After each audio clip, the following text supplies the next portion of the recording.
Comme tous les samedis, nous vous revenons sur une actualité forte de la semaine. Si je vous dis l'affaire Lionel Gilberti, il s'agit de ce père de famille haut-rhinois, divorcé de sa femme qui vit en Allemagne.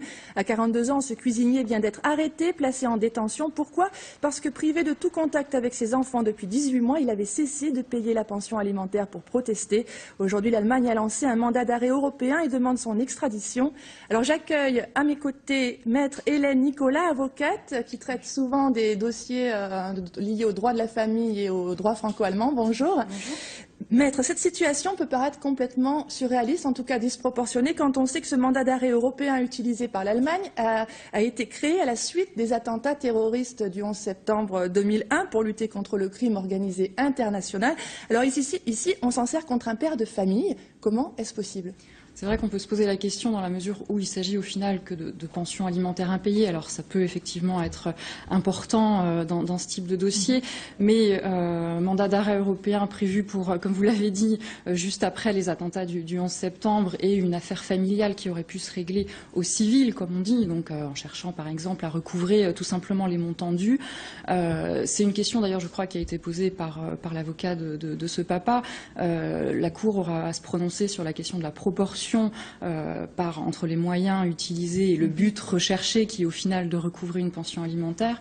La difficulté est que l'Allemagne, effectivement, souvent dans ce type de dossier ou dans des dossiers où il y a des difficultés entre parents pour régler les conditions de droit de visite et d'hébergement, l'Allemagne a facilement tendance à recourir à la voie pénale. Voilà, parce qu'il faut dire que ce n'est pas un cas isolé. Il semble que dans de nombreuses affaires de divorce binationaux, il n'y en a pas qu'en France, il y a aussi des papas belges, italiens ou autres. À chaque fois, il semble que l'Allemagne privilégie le parent allemand au détriment du parent étranger qui est même toujours soupçonné de désir d'enlèvement ou ce genre de choses. Tout à fait, c'est-à-dire que très rapidement, on a une sorte de suspicion pas toujours très légitime, d'enlèvement à l'initiative du parent étranger qui vit donc en dehors de l'Allemagne.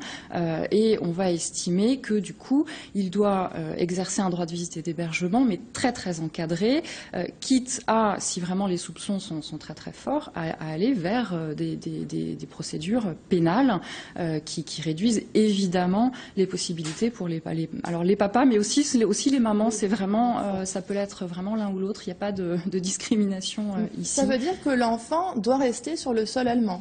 Ça veut dire que la France et l'Allemagne ont des visions assez différentes des choses, c'est-à-dire qu'en France, on estime, conformément à la Convention internationale des droits de l'enfant, que l'intérêt supérieur de l'enfant, c'est de conserver vraiment des liens avec chacun de ses deux parents, le papa et la maman. C'est ce qui nous paraît naturel. C'est ce qui paraît effectivement naturel. La différence dans la conception allemande, c'est qu'à l'inverse, on estime qu'il est plus important pour l'enfant de rester dans le lieu où il a été socialisé, quitte à ce que ce soit au détriment de l'autre parent qui ne vit pas sur le territoire allemand. Alors, cela donne des situations dramatiques, des familles en détresse. En quelques années, 120 pétitions ont été adressées au Parlement européen. Que fait l'Europe? Est-ce qu'elle cherche des solutions?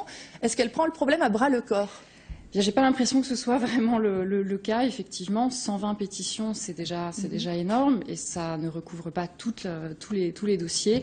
Il y a, je pense, aussi un manque de volonté politique réelle d'aller dire à l'Allemagne qu'il y a un problème, qu'encore une fois, ça n'est pas qu'un problème franco-allemand, c'est vraiment un problème européen et qu'il faut vraiment tous s'asseoir autour d'une table pour essayer de résoudre ce problème qui touche malgré tout beaucoup de familles. Ça veut dire qu'on ne peut pas fâcher l'Allemagne?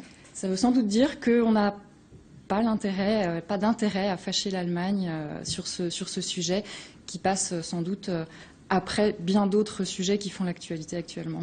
Il y a d'autres chats à fouetter pour l'Europe. Exactement. Merci beaucoup, Maître. Restez à...